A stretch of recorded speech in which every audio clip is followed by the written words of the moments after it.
Gemara raconte une histoire très impressionnante.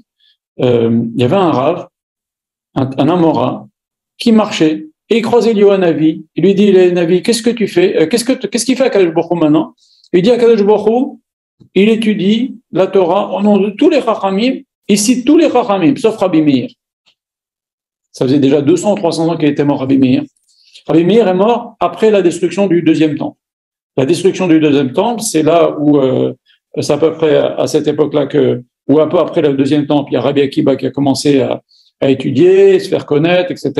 Rabbi Akiba a eu 3 périodes, 40 ans à Maaretz, 40 ans il a appris la Torah, 40 ans il a diffusé la Torah. Donc, c'est, je sais pas, peut-être 50 ans après la destruction du deuxième temple, cette histoire avec Rabbi Meir, à peu près. Voilà.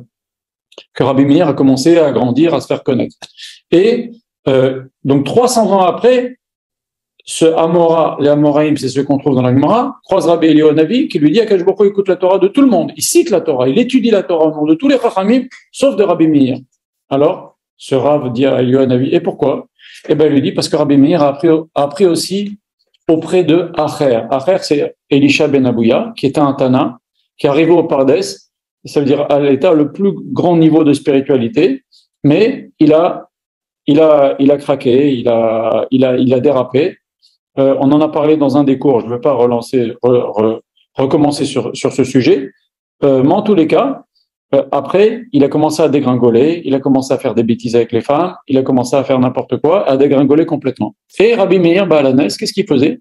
Il allait apprendre quand même chez lui, malgré que lui se conduisait très très mal. Et ça, il a été puni. Pourquoi? Parce que dans la Mishnah, à chaque fois très souvent quand on cite Rabbi Meir, on dit Acher. Acherim Omrim. D'autres disent, on ne dit pas le nom de Rabbi Meir, on dit Acherim Omrim. Il y en a qui disent d'autres, on ne cite pas son nom. Il était entre parenthèses,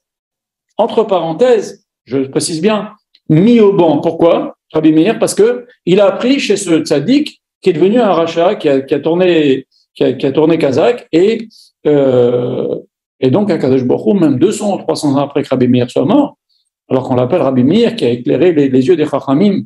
On a dit que c'était pas son vrai nom, il a éclairé les yeux de Meir parce qu'il a éclairé les yeux des Chachamim par sa sagesse.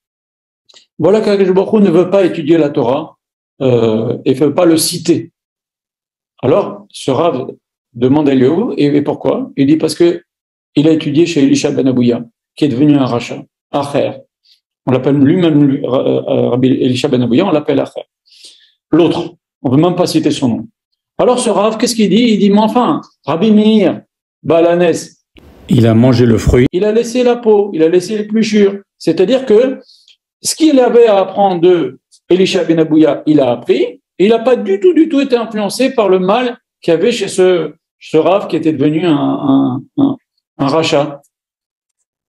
À ce moment-là, Eliyahu Navi lui dit, ah, j'entends Hachem qui parle, qui cite des Torahs, des enseignements de Rabbi Meir Baalanes. Alors on peut poser 2 rapides questions.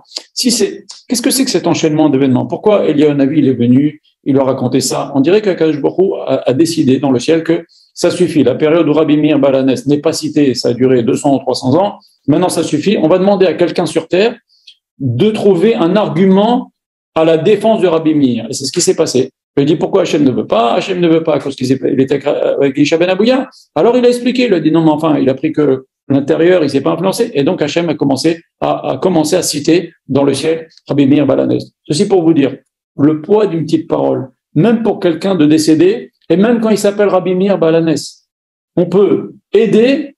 Il a aidé Rabbi Meir Baalanes 200 ou 300 ans après sa mort en disant un petit argument. Il a pris le fruit, il n'a pas pris l'écorce. La force d'une parole gentille, positive, pour le bien de l'autre, ça a aidé même Rabbi Meir Baalanes, et maintenant Rabbi Meir Baalanes, à que je beaucoup le cite. Voilà, cet épisode de la Gemara, il est quand même très frappant. En tous les cas, regardez ce qu'on a dit. Stam Mishnah, quand on cite pas un nom, c'est Rabbi Meir. Quand on cite un nom d'un Rav et un autre qui est contre ce Rav-là, et on ne veut pas dire que c'est Rabbi Meir, on dit Acherim Omrim, d'autres disent. Il a été, entre guillemets, mis au banc. On ne voulait même pas dire son nom à cause de cette histoire-là. Voilà.